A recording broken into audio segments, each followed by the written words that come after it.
It's the next day. I went on ahead and managed to get the new transmission fluid pressure sensor from the dealership.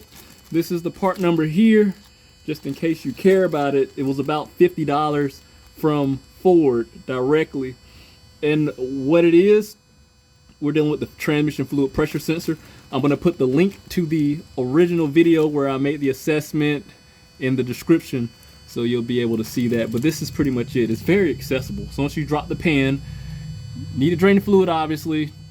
Take the filter out. It's at 13 millimeter for the drain plug, 8 millimeter for the bolts, and 8 millimeter for the filter. And here it is right here. This is the pressure sensor. Here's the fluid temperature sensor. What I'm gonna do, I have my live data pulled up right here below. What I'm gonna do, I'm going to use my heat gun and get it up to about 200 degrees and see if I see any inconsistencies.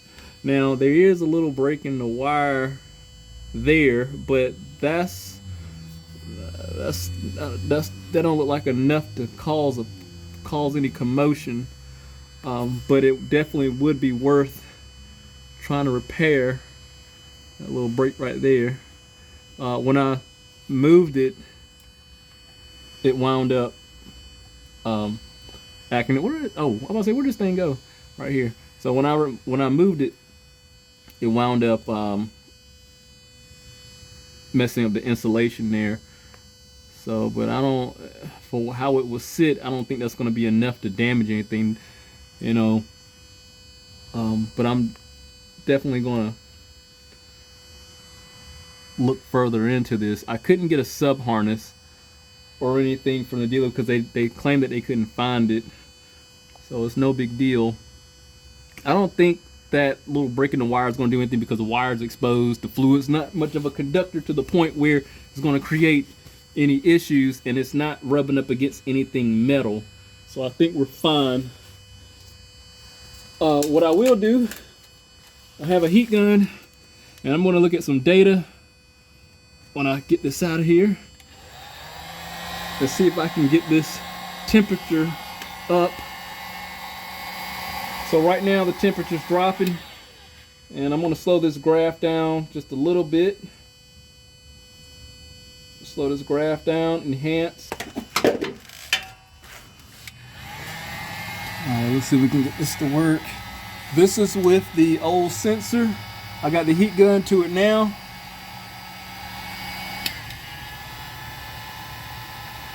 I'm gonna try to get up to 200 degrees and see if there's any issues. I want to stop around 150-ish because that's where our problem was. Moving the heat gun away. Around 152, I'm going to keep on going.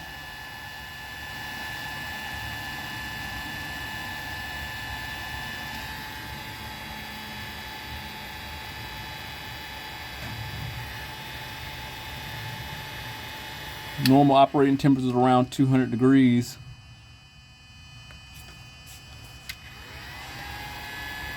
I'm going to get it around 200. And there hasn't been a drop off yet. What I will do, move the connector, see if there's any problems.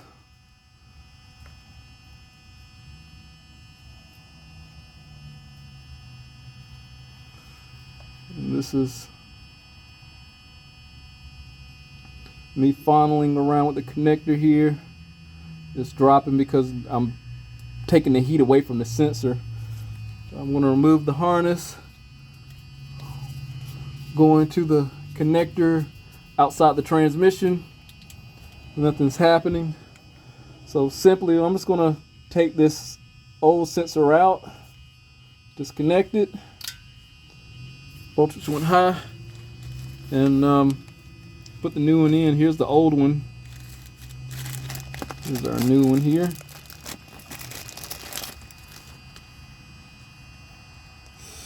Alright, they're identical. So let's get the new one in. And what I'll do, just simply test drive the truck. We'll be back, see what happens. I want to be fully transparent. Technically this wiring need to be replaced, but it's not, if I move this, it's not damaging anything. But you can see a break right there too on that brown and light brown one too right there. There's a break, and it's not causing the data to fluctuate or do anything when I move the wire, so I'm gonna leave that alone. But I just want to be 100% that I'm just simply replacing this sensor and not doing repairs to this wire. I'm just not worried about voltage migration or anything, because it seemed like everything was just a broken connection and just going high from the sensor. I got 27 miles driven on it total. It's the next day. Here's the graph. It looks steady, no issues. I've seen a little bit of ripple here and there, but nothing crazy. I want to show you that I did fix all the other codes that was in here. It had a temperature issue, vehicle not reaching normal operating temperature, something related. I think it was a P0128 or something like that. I got that fixed. I wound up replacing the thermostat. The ambient air temp sensor code is fixed too. What happened, they have aftermarket mirrors on here, and being that they have aftermarket mirrors, I didn't know this, the ambient air temp sensor is integrated inside the passenger mirror. So there's no codes present. To further prove that, let me go into the generic part and, oh gosh, hold on. Let me go into the generic part and show you that a drive cycle was partially completed. Here we go. So 3 monitors incomplete. Let's go to vehicle status. That should be where I need to go. And they'll just give me the numerical value. So monitors incomplete are 3. Monitors okay are 5. So proof that I did drive the vehicle. So I think we're fine with this temperature sensor issue for the transmission. I would have loved to replace the harness. I understand why somebody will call me a hack on that one. I wish if I could have got it, I would have replaced it, trust me. But we'll see what happens. If it do have to come back in the future, I'll definitely update. But until then, the lights are fixed. So I got like I said, the ambient air temp sensor. That I just got that sitting in the door. Once I got a wiring harness. If I went through O'Reilly's, they have the ambient air temp sensor for like $30, something like that, and then the wiring harness. I just hardwired it in the door, and it's just sitting in there by the main connector and thermostat, and then the temp sensor. So we're good. If anything happened, I'll definitely update. Hit that link, subscribe channel, stay informed, how to reach my work. See you next one.